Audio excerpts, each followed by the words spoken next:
आज महाराज रामानंद की मृत्यु के बाद उनके पुत्र रघुनाथ का राज तिलक हो रहा था। कुछ समय पूर्व ही महाराज रामानंद की अचानक मृत्यु हो गई थी, जिससे सभी स्तब्ध थे। दरबार में किसी भी प्रकार का हर्षोल्लास नहीं था। दरबार में कई मंत्री थे, उनमें से नीलमणि राजा का सबसे प्रिय मंत्री था। नए राजा रघुनाथ की पत्नी का नाम नंदिनी था। उनके पास एक तोता था जो मनुष्य की भाषा बोलता व समझता था। प्रिय नंदिनी, मुझे लगता है तुम्हें महाराज को अपने हाथों से भोजन बनाकर खिलाना चाहिए, और यदि खाना कोई और बनाए तो सर्वप्रथम उसकी जांच होनी चाहिए। क्यों?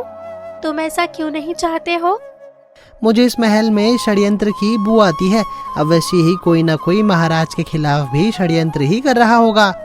तुम सही कह रहे हो, किंतु महाराज मेरी इस बात से राजी नहीं होंगे। मुझे किसी न किसी तरीके से उन्हें राजी करना होगा। शाम के समय रानी नंदिनी राजा के आने का इंतजार करने लगी।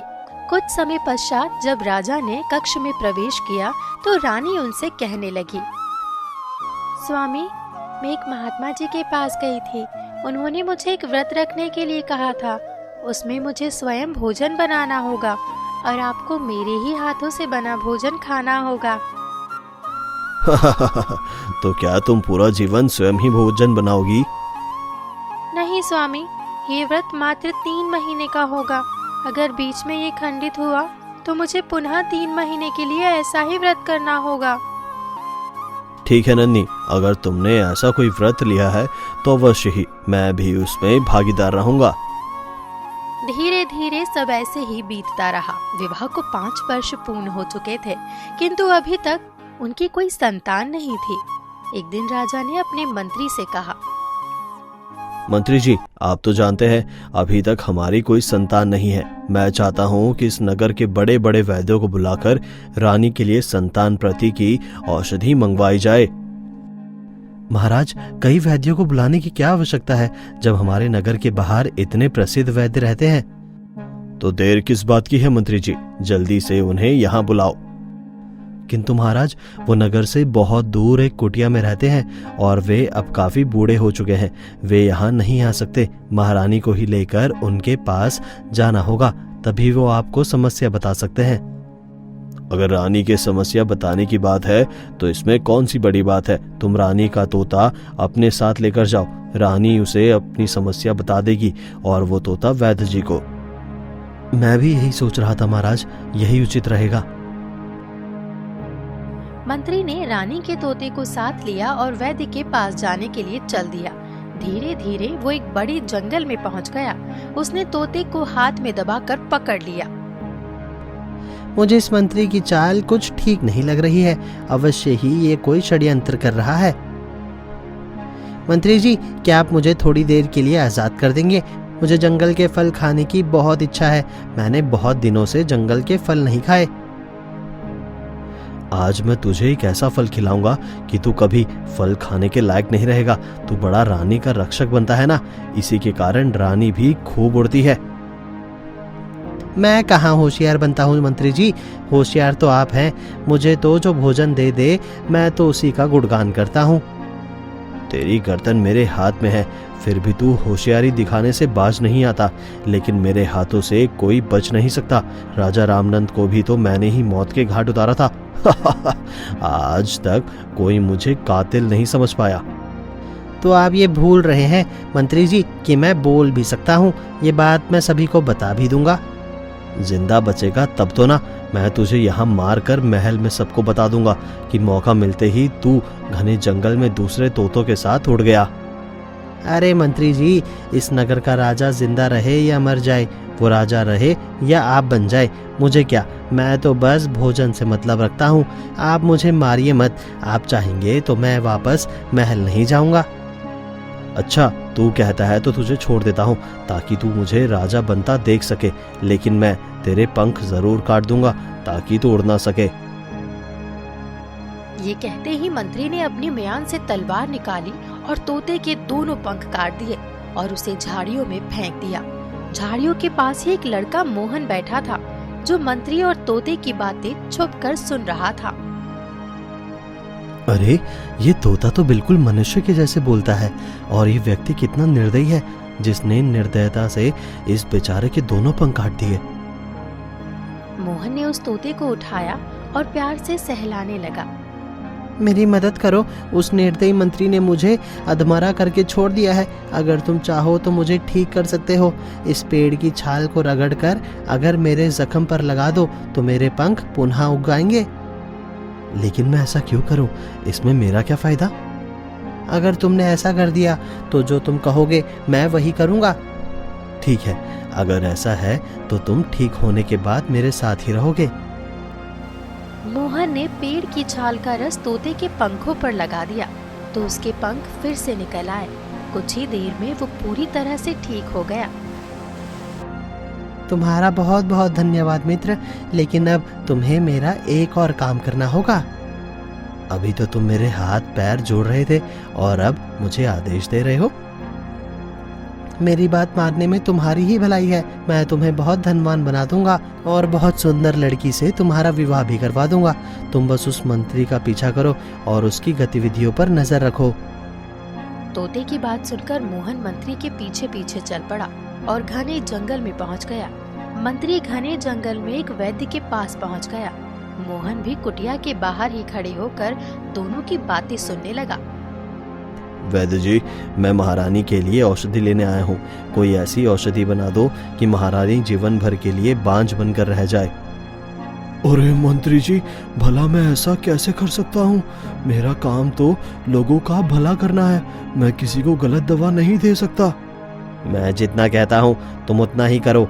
आज नहीं तो कल मैं इस राज्य का राजा बन जाऊंगा और तुम्हारी बेटी को रानी बना दूंगा। अगर तुमने ऐसा नहीं किया तो तुम्हें कड़ी से कड़ी सजा दूंगा। ये लीजिए मंत्री जी, आपको हर हफ्ते आकर ये दवा ले जानी होगी। 5 महीने तक सेवन करने के बाद महारानी कभी मां नहीं बन सकेंगी। मंत्री ने ये दवा वैद्य जी से ली और उसे 100 स्वर्ण मुद्राएं देकर वहाँ से चला गया। तो वैद्य ने पास खड़ी अपनी बेटी चंपा से कहा, मैं तो यूं ही उस मंत्री से डर रहा था। वो तो भला है। अगर किसी तरह वो राजा बन गया तो मेरी बेटी का विवाह उससे करवा दूंगा। ये आप क्या कह रहे हैं पिताजी? वो हमारी राजा व रानी के साथ गलत कर रहा है। आपको उसका साथ नहीं देना चाहिए था। अगर वो राजा बन भी गया तो मैं उस धूर्त मंत्री से कभी विवाह नहीं करूंगी। अरे मित्र, वो मंत्री यहाँ से जा चुका है। चलो, मुझे जल्दी से लेकर अंदर वैद्य जी के पास चलो। मोहन और तोता वैद्य के पास पहुंचा तो तोता वैद्य जी से कहने लगा, वैद्य जी, मैं इस रानी का तोता हूँ जिसे आपने गलत दवा दी है। राजा से कहकर मैं आपको फांसी पर लटकवा दूंगा। अरे, ये बोलता हुआ तोता और ये लड़का यहाँ कैसे आ गए? क्या नई मुसीबत है? अगर तुमने सब देख लिया है तो तुमने ये भी देखा होगा कि उसने कैसे मुझे धमकी दी थी और वो औषधि मुझसे लेकर गया है। तुम्हें कोई नहीं बचा सकता। हाँ, अगर तुम्हारी बेटी चाहे तो वो तुम्हें बचा सकती है। अगर वो इस लड़के के साथ शादी कर ले तो मैं तुम्हें बचा लूंगा। मैं अपने पिता की जान बचाने के लिए कुछ भी कर सकती हूँ। मैं इस लड़के से विवाह करने के लिए तैयार हूँ, परंतु पिताजी को भी ये वादा करना होगा कि अब वो महारानी को गलत औषधि नहीं देंगे। बेटी, तुम बिल्कुल ठीक कह रही हो। आज नहीं तो कल उस मंत्री की पोल खुल ही जाएगी। अब से मैं रानी को संतान प्राप्ति की दवा दूंगा। वैद्य जी ने अपनी बेटी की शादी मोहन से करवा दी। मोहन चंपा व तोते के साथ अपने घर लौट गया।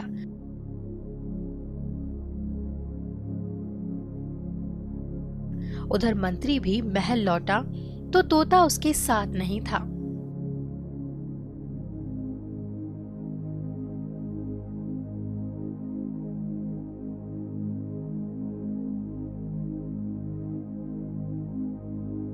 महाराज की जय हो। महाराज, मैं औषधि लेकर लौट आया हूँ। औषधि तो तुम ले आए हो मंत्री जी, किंतु मेरा तोता कहाँ है? महारानी, आपके तोते ने तो गजब कर दिया। जब वो मेरे साथ जा रहा था तो एक घना जंगल था। वहां उसे कई तोते मिल गए जिनके साथ मिलकर वो उड़ गया। नहीं नहीं, मेरा तोता ऐसा नहीं कर सकता। उसे महल में किसी भी चीज की कोई कमी नहीं थी। अरे पक्षी तो होते ही पक्षियों के साथ मिलकर चलने के लिए हैं। तुम ये सब छोड़ो, जल्दी से औषधि मुझे दो। मंत्री ने जैसे ही वो औषधि की शीशी राजा को दी, वो शीशी राजा के हाथ से फिसल गई और फर्श पर जा गिरी और सारी औषधि जमीन पर फैल गई, जिसे देखकर राजा को बहुत दुख हुआ।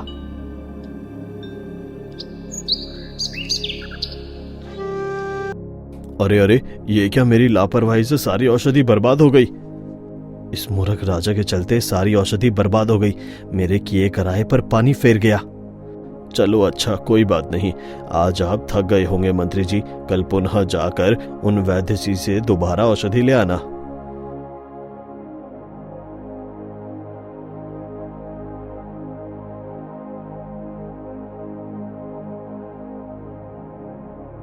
दूसरे दिन मंत्री फिर से जंगल में वैद्य जी के पास पहुंच गया।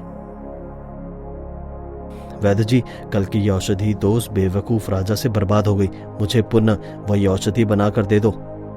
चलो अच्छा हुआ, मेरे हाथों एक पाप होने वाला था जिससे मैं बच गया। कोई बात नहीं मंत्री जी, मैं आपको फिर से दवा बनाकर दे देता हूँ। इस बार वैद्य ने मंत्री को महारानी की संतान प्राप्ति की औषधि बनाकर दे दी और कहने लगा, ये लीजिए मंत्री जी, ये पूरे 5 माह की औषधि है। आप कहाँ बार बार यहाँ आते रहेंगे, इसी के सेवन से आपका काम हो जाएगा।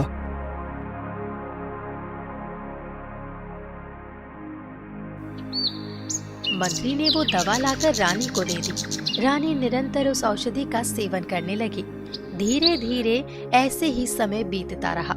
कुछ समय बाद महारानी ने एक स्वस्थ पुत्र को जन्म दिया।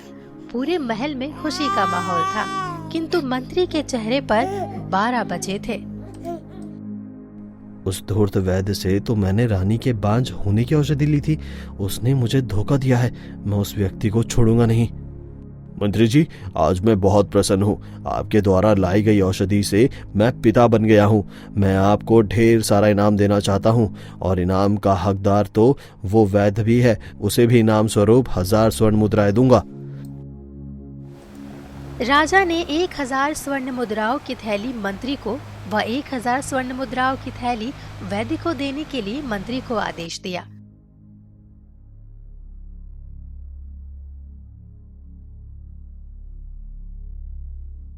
मंत्री गुस्से में उस वैद्य के पास पहुंचा।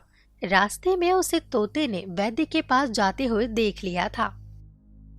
देखो मित्र मोहन, वो मंत्री कितने गुस्से से वैद्य जी के पास जा रहा है। तुम्हें उसका पीछा करना चाहिए। तुमने देखा नहीं क्या, उसके हाथ में खंजर था। अरे अपनों के लिए तो जान की बाजी लगा देनी चाहिए, फिर तो तुम्हारे पास ये डंडा है।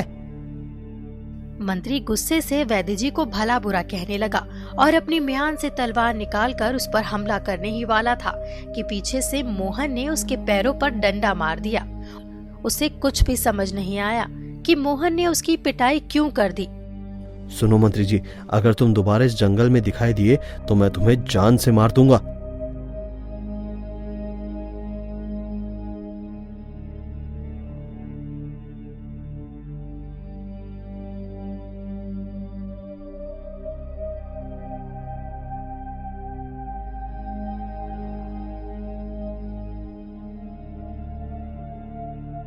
मंत्री किसी भी तरह से अपनी जान बचाकर महल लौटा और मनगढ़ंत कहानी राजा को सुनाने लगा।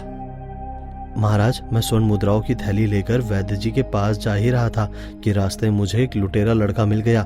उसने मुझसे थैली छीन ली, वो और मेरी पिटाई भी खूब की। आप कृपया उस लुटेरे को बंदी बनवाइए। ऐसा ही होगा मंत्री जी। सैनिकों, जल्दी जाओ और जंगल से उस लुटेरे लड़के को ढूंढकर मेरे पास लेकर आओ।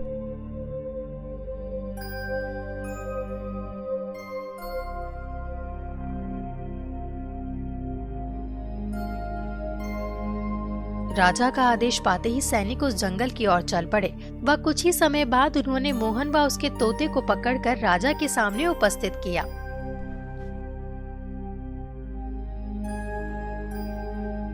हे लुटेरे युवक, क्या तुझे जरा भी भय नहीं था कि तूने किस पर हमला किया है? मुझे क्षमा करें महाराज, किंतु मंत्री जी वैद्य जी की हत्या करने जा रहे थे। मजबूरन मुझे इन पर हमला करना पड़ा। मेरे ही नगर में रहकर लूटपाट करता है और मेरे ही महल में खड़ा होकर झूठ बोलता है। सैनिकों, इसे ले जाकर कारागार में डाल दो।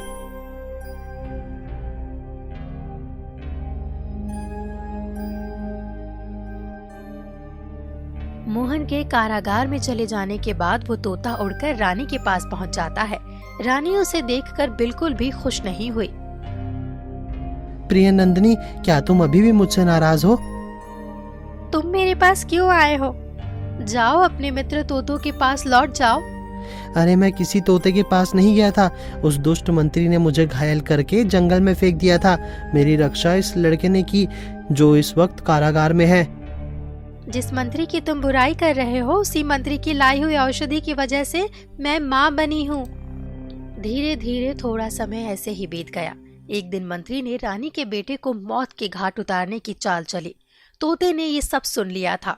वो आज की रात एक सांप को लाकर कक्ष में डालने की बात कह रहा था। वो तुरंत ही महाराज के पास जा पहुंचा। महाराज, आपके खिलाफ अपनों के ही द्वारा षड्यंत्र किया जा रहा है। तू ये क्या बकवास कर रहा है तोते? तू वापस क्यों लौट आया? तू तो पक्षियों के साथ उड़ गया था ना। आप मेरा यकीन करो महाराज, मैं किसी तोते के साथ नहीं गया था, बल्कि उस मंत्री ने मुझे आप सबसे दूर करने की साजिश की थी।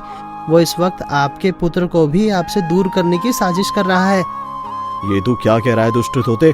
उस मंत्री की वजह से ही मेरा पुत्र जन्मा है और वो मुझसे ही क्यों मेरे पुत्र को दूर करेगा? आपको यकीन ना हो तो चलकर देख लीजिए।